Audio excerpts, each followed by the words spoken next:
Slipknot's new album, The End So Far, their final release with longtime label Roadrunner Records, debuted at number 2 on the Billboard Top 200. By the way, we have a lot of returning viewers. Thank you so much. If you haven't subscribed yet, can you do us a favor and hit that subscribe button and help the channel grow? The album's been a success for the band. The reaction has been somewhat mixed, with guitarist Jim Root saying in an interview discussing the album, he felt as though the band didn't reach their full potential with producer Joe Barresi. He told Music Radar, Joe Barresi is an amazing producer. He's got an amazing track record, and I feel that we weren't prepared for Joe Barresi, and I feel like we were not able to use Joe Barresi to his fullest extent. You know what I mean? We did not do pre-production. We essentially built this record in the studio, and a lot of that was due to COVID and us being separated, and the circumstances led us to do the record the way it was done.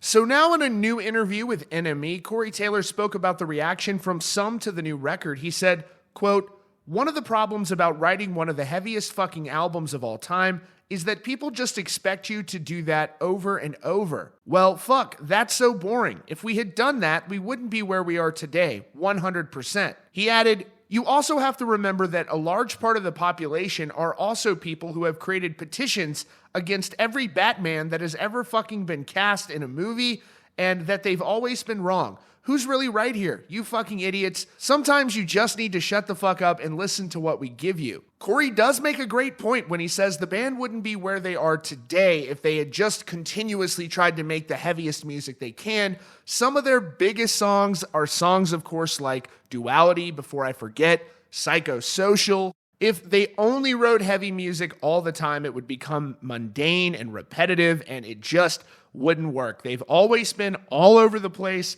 Going back to Volume 3, that was a very experimental record. It was controversial at the time, and historically, it is an album that a lot of people really do love.